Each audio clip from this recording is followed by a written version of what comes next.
구약성경 레위기 1장 1절에서 9절까지 말씀을 교독합니다. 여호와께서 회막에서 모세를 부르시고 그에게 말씀하여 이르시되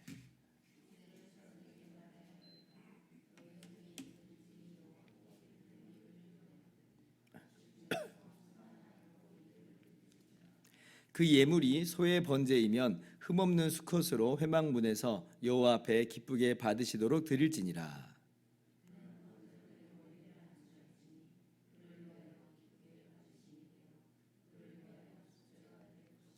그는 여호와 앞에서 그 수송아지를 잡을 것이요 아론의 자손 제사장들은 그 피를 가져다가 회막 문 앞 제단 사방에 뿌릴 것이며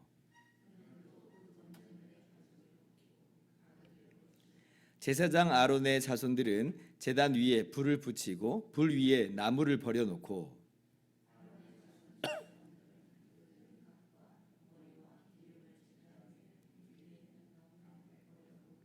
같이요. 그 내장과 정강이를 물로 씻을 것이요 제사장은 그 전부를 제단 위에서 불살라 번제를 드릴지니 이는 화제라 여호와께 향기로운 냄새니라. 아멘. 할렐루야. 하나님의 크신 은혜와 평강이 고난주간을 맞이하여서 특별 새벽기도회로 모인 여러분에게 가득 넘치기를 주님의 이름으로 축원합니다. 구약 성경을 보면 하나님께서 제사를 기뻐 받으신다는 표현이 종종 나옵니다. 그리고 하나님께서 이스라엘을 종살이하던 애굽에서 구해내셨을 때 성소를 만들고 그 안에서 제사를 드리도록 하나님께서 친히 제사 제도를 그렇게 제정을 하셨죠. 그래서 구약 성경에 이스라엘 역사 내내 이러한 짐승 제사 제도가 유지가 됩니다. 그러면 우리가 한번 이렇게 생각을 해볼 수 있겠죠. 우리가 보기에는 이 짐승 제사라고 하는 게 굉장히 좀 끔찍해 보이기도 하는데요. 왜냐하면 살아있는 짐승을 그 생명을 끊어놓는 거잖아요. 그리고 그 피가 낭자하게 지금 흘리는 거잖아요. 근데 그러면 하나님께서 이것을 기뻐하시고 또 이렇게 하라 하시니까 하나님이 이런 걸 즐기시는가? 혹시 하나님이 고기를 좋아하시는가? 그 기름을, 그 연기를 막 즐기시는가? 어때요? 전혀 그렇지 않으실 거라고 하는 짐작을 아마 지금 여러분도 하실 거라고 그렇게 생각이 됩니다. 예, 맞아요. 정말 그렇습니다. 하나님께서 그런 것들을 즐기시는 그런 분이 아니세요. 시편 50편 13절을 보면 내가 수소의 고기를 먹으며 염소의 피를 마시겠느냐 이렇게 말씀하세요. 그래서 우리가 하나님께서 그런 걸 즐기시니까 갖다 바치는 거야 하는 그런 개념은요, 이거는 다른 우상을 섬기는 그런 곳의 제사인 거지 우리 기독교의 특별히 구약 성경에서 말하는 제사하고는 전혀 상관없는 거예요. 하나님이 즐기시기 때문에 이걸 갖다 바치는 것 전혀 아니라고 하는 겁니다. 만약 우리가 그렇게 생각을 하고 있었다면 우리는 하나님을 정말 크게 오해하고 있는 거예요. 심지어 하나님께서는 이 짐승 고기를 드시지 않는다 말씀하시는 것은 물론이고 하나님께서 짐승 제사를 전혀 기뻐하시지 않는다 이렇게 말씀하세요. 자, 시편 40편 6절 말씀입니다. 같이 한번 읽어봅시다. 시작.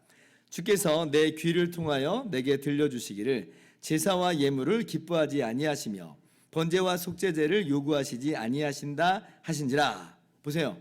뭐라고 말씀하세요? 제사와 제물을 기뻐하지 아니하신다라고 하나님께서 말씀하신 거예요. 그러면 우리 안에 좀 궁금함이 일어날 것입니다. 자, 보세요. 하나님께서 짐승 제물을 드시지도 않고 짐승 제사를 기뻐하시지도 않는다 말씀하셨는데, 근데 아까 왜 하나님께서는 제사 제도를 친히 제정을 하셨는가라고 하는 거예요. 이런 궁금함이 일어나죠. 일어나야 됩니다. 그리고 여기에 대해서 답을 분명하게 하는 게 굉장히 중요해요. 이것이 핵심 키예요. 여기서 우리가 대답을 바르게 못하면 우리가 구약의 제사 제도, 특별히 우리가 레위기에서 우리 살펴보는 이 제사들을 전혀 엉뚱한 방향으로 이해하고 적용하게 돼버립니다. 여러분, 하나님께서 왜 그러면 이 짐승 제사 제도를 제정하셨을까요? 목사님 생각해보니까 그렇네요. 왜 제정하셨을까요? 하나님께서 천지만물을 창조하셨는데 하나님 부족한 것도 아무것도 없으실 텐데 왜 그런 것들을 요구하셨을까요? 여러분, 여기에 대한 대답을 히브리서가 분명하게 내려줍니다. 10장 말씀이에요. 히브리서 10장 보면 분명한 대답이 내려져 있는데 우리가 다 읽어보면 좋은데 지금 다 읽어볼 수는 없고 8절부터 봅시다. 자, 히브리서 기자가요, 아까 시편 40편 6절 이하의 말씀을 그대로 인용하면서 이렇게 진리를 밝혀주세요. 자, 8절 보세요. 자, 위에 말씀하시기를, 그러니까 시편 40편 6절에서 8절에 말씀하시기를, 주께서는 제사와 예물과 번제와 속죄제는 원하지도 아니하고 기뻐하지도 아니하신다 하셨고 이는 다 율법을 따라 드리는 것이라. 9절 같이요. 그 후에 말씀하시기를, 보시옵소서 내가 하나님의 뜻을 행하려 왔나이다 하셨으니 그 첫째 것을 폐하심은 둘째 것을 세우려 하심이라. 내가 하나님의 뜻을 행하려 왔나이다. 지금 이거 누가 하는 말이냐면 그리스도께서 하시는 말이에요. 그리스도께서 말씀하시기를 내가 하나님의 뜻을 행하려 왔나이다 라고 말씀하신 거예요. 자, 그러면 하나님의 뜻이 뭔가?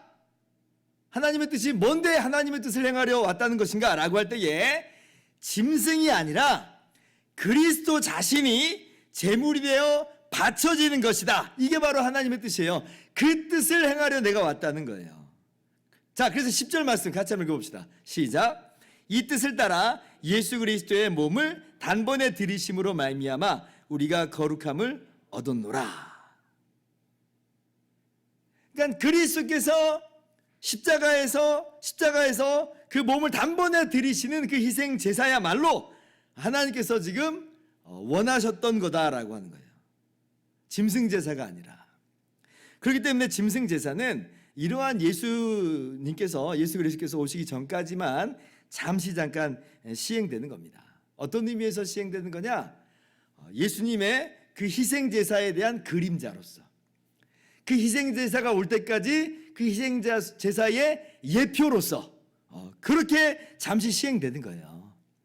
히브리서 10장 1절은 그래서 이렇게 말씀하죠. 율법은 장차 올 좋은 일의 그림자일 뿐이요 참 형상이 아니므로 해마다 늘 드리는 같은 제사로는 나오는 자들을 언제나 온전하게 할 수 없느니라. 자, 그러니까 율법을 따라서 드리는 제사는 뭐예요? 장차 올 좋은 일의 그림자일 뿐이다. 분명히 말씀해 주셔요. 그래서 구약의 제사들 비록 하나님이 기뻐하시는 제사 아니에요. 그렇게 짐승의 피를 흘리는 것 하나님께서 즐기시는 것 아닙니다. 그러나 바로 주님의 십자가를 미리 보여주는 것으로서 하나님께서 친히 그렇게 제정하셨어요. 자, 여러분, 그런데 이 주님의 이 십자가를 볼 때에 우리가 이제 그로 말미암아 그러면 이 땅에서 그럼 짐승 제사는 이제 효력이 없다, 더 이상 이제 진행될 필요가 없다 하는 것까지도 우리가 함께 나아가야 됩니다. 히브리서 10장 18절 보면 이것들을 사하였은즉 다시 죄를 위하여 제사 드릴 것이 없느니라 이렇게 말씀을 하고 있어요. 우리가 이제 짐승 제사를 드릴 필요가 없는 것은 실체가 왔기 때문에 그래요. 예수님께서 실체로서 이 땅 가운데 오셔서 그 몸을 찢으시고 희생 제사가 되어 주셨기 때문에, 제물이 되어 주셨기 때문에 그렇습니다. 왜 제가 이 말씀을 드리냐면 예전에 이제 어떤 수련회에서 이제 주님의 그 십자가의 그 놀라운 은혜와 사랑을 기억하고자 하는 것인지 모르겠는데 실제 수련회 때 짐승을 잡아서 이렇게 제사 드리는 어떤 퍼포먼스를 한 적이 있었어요. 그래서 그게 이제 고발이 된 적이 있었습니다. 우리는 상상도 못할 일이잖아요. 아니 뭐 세상에 그런 일을 할 수 있겠나 싶었는데 정말로 개념이 없는 그런 목사님들이나 어떤 사역자들이 마치 그렇게 하는 것이 좀 더 우리에게 은혜가 되고 의미가 되는 것처럼 그렇게 실제 수련회 때 한번 짐승을 잡기도 하고 막 이런 퍼포먼스를 하는 거예요. 다 쓸데없는 일입니다. 다시 제사 드릴 필요가 없는데 왜 다시 그 제사를 재현하는지 그럴 필요는 없어요. 다만 말씀을 통해서 우리가 상기하면 되는 것이, 그것을 다시 한번 우리 눈앞에 드러내 보이는 것은 어쩌면 주님의 십자가를 더 폄하하는 이제 그런 모습이 될 수도 있다는 거예요. 높아심에서 제가 다시 한번 말씀을 드렸습니다. 자, 그래서 이제 우리는 더 이상 제사를 드리지 않아요. 다만 우리는 이 제사를 통해서 그럼 오늘 뭘 발견해야 되냐면 예수 그리스도의 그 희생 제사의 의미가 무엇인가라고 하는 것을 발견을 해야 되는 것입니다. 그래서 이번 고난주간 특세 주제가 예수님의 십자가 대속과 구약의 5대 제사예요. 무슨 얘기를 하자는 거냐면 이 구약의 5대 제사를 통해서 우리 주님의 십자가 대속의 의미를 발견하자는 거예요. 그 의미를 깨닫고 누리자는 거예요. 오늘 이 시간이 그럼 복된 시간 되기를 바랍니다. 자, 그럼 첫 번째는 번제입니다. 5대 제사의 첫 번째로는 번제가 기록이 되어 있어요. 오늘 레위기 우리가 1장 1절 이하를 읽었는데 바로 이 부분이 번제에 대한 내용이에요. 번제는 한마디로 뭐냐면 짐승을 불살라 드리는 제사인데요. 그 특징이 뭐냐면 그 제물의 전부를 불살라 드리는 제사예요. 그 제물 전체를 불살라 태워버려요. 자, 9절 말씀이에요. 오늘 말씀 9절, 1장 9절 같이 한번 읽어봅시다. 시작.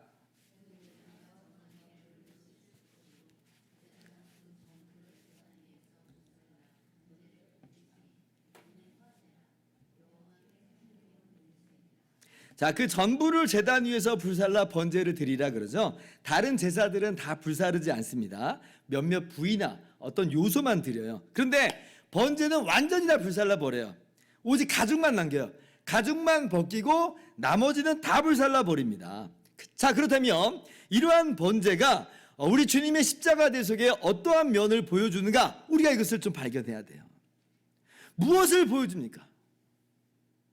무엇을 보여주냐면 이 희생 제사가 전부 다 예수님의 사역을 지금 이야기하고 있는 건데, 그럼 예수님이 어떤 모습을 보여주냐면 예수님께서 우리를 위해서 그 전부를 아낌없이 다 쏟아 놓으시는 그 완전한 희생을 우리들에게 보여준다. 이렇게 우리가 알 수가 있는 것이죠. 정말 예수님께서는 우리를 위해서 아낌없이 하나도 남김없이 다 쏟아 부으셨어요. 빌립보서 2장 6절 이하를 보면 예수님이 어떤 분인지를 분명하게 밝혀주죠. 예수님은 근본 하나님의 본체시나, 그죠? 즉 예수님은 동등하신 하나님이에요. 그런데 하나님과 동등됨을 취할 것으로 여기지 아니하시고 오히려 자기를 비워 종의 형체를 가지사 사람들과 같이 되셨고 사람의 모양으로 나타나사 자기를 낮추시고 죽기까지 복종하셨으니 그 십자가에 죽으심이라. 예수님은 하나님이세요.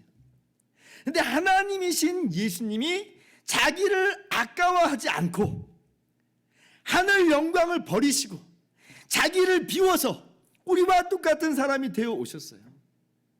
그리고 십자가에서 오르시는데 그 몸에 우리를 대신하여 채찍을 맞으시고 갖은 모욕과 조롱을 당하시고 십자가에 못 박히시되 물과 피를 다 쏟아 놓으시기까지 하셨죠.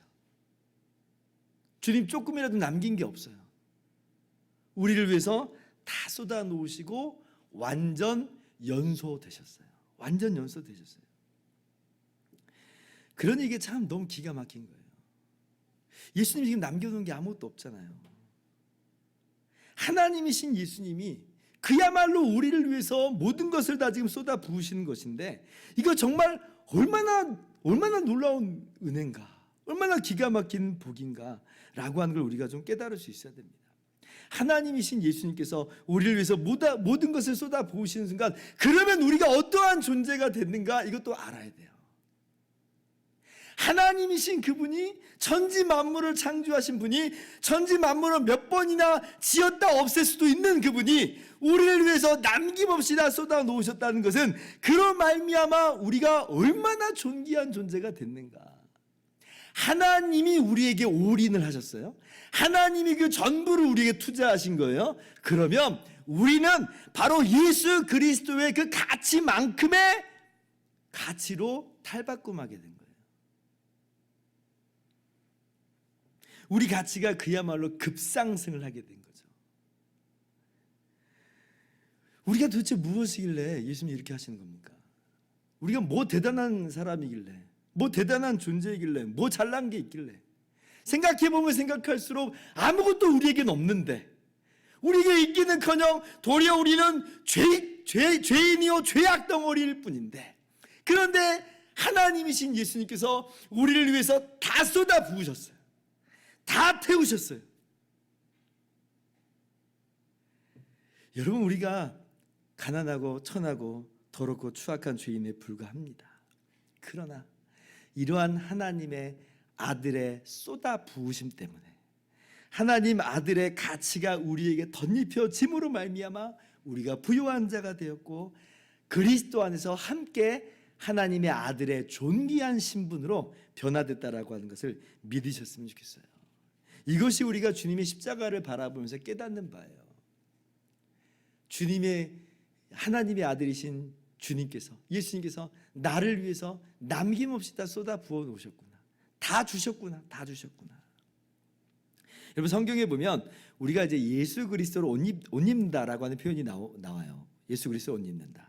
근데 제가 말씀을 준비하다 보니까 이 표현이 번제의 의미를 담아내고 있는 거구나라고 하는 거 문득 한번 생각을 하게 됐습니다. 갈라디아서 3장 27절 말씀 보면 이렇게 기록되어 있어요. 누구든지 그리스도와 합하여 세례를 받은 자는 그리스도로 옷 입었느니라. 그리스도로 옷 입었다. 아까 번제를 드리는데 제물을 다 태우는데 뭐만 남겨놨냐면 가죽만 남겨놨어요. 가죽만. 그래서 그 가죽은 제사장의 몫으로 돌립니다. 그러면 이게 이제 어떤 의미일까 한번 생각을 해본 거예요. 가죽은 이제 대표적으로 옷을 만드는 요소잖아요. 그럼 아마 어쩌면 이것이 우리가 예수 그리스도로 옷 입는다라고 하는 바로 그런 의미를 내포하고 있는 것은 아닌가. 주님께서는 남김없이 다 쏟아 놓으셨고 우리는 주님으로 옷 입어서 주님과 같이 존귀한 아들의 신분으로 탈바꿈하는 그런 것을 가리키고 있는 게 아닌가 하면서 혼자 저 혼자 너무 오버해서 해석한 걸 수도 있겠어요. 이거는. 근데 저 마음속으로는 진짜 큰 감동이 됐어요. 내가 예수 그리스도로 옷 입었구나. 그 주님의 무한하신 가치가 쏟아 부어짐으로 말미암아 내가 정말 존귀하게 됐구나. 여러분, 이것을 우리가 매일매일 기억하면서 살기를 바랍니다. 우리가 항상 이 은혜와 사랑을 기억하면서 살아가야 될 것이에요. 여러분, 번제는 매일매일 드리도록 했습니다. 매일매일. 왜 매일매일 드리도록 했을까? 어쩌면요, 우리가 우리 인생 속에서 우리 스스로 돌아볼 때 매일매일 이 사실을 너무 많이 잊어버려요. 우리가 얼마나 존귀한 존재가 됐는지, 우리가 얼마나 존귀한 신분으로 바뀌게 되었는지를 너무 많이 잊어버려요. 그러니까 매일매일 기억해야 돼요. 주님의 십자가는 예수님 처음 믿을 때만 기억하고 그칠 게 아니고, 신앙의 초신자들이나 기억하고 그칠 게 아니고 우리의 평생에 항상 기억하고 기념하면서 기뻐하고 감사할 제목은 바로 주님의 십자가예요. 보잘것없는 우리를 주님의 십자가로 존귀하게 만드신 이 은혜를 오늘 이 고난주간을 통해서 다시 한번 기억하고 매일매일 기억하고 새로워져서 그 은혜와 기쁨과 감격 속에서 사시기를 바랍니다. 여러분의 주어진 환경과 조건을 바라보지 말고 여러분을 위해서 쏟아부으신 주님의 십자가를 바라보면서 그 사랑을 바라보면서 여러분이 그 은혜로 담대하게 살아가실 수 있기를 주님의 이름으로 축원합니다. 하나님이 여러분에게 올인하셨습니다. 믿으시기 바랍니다.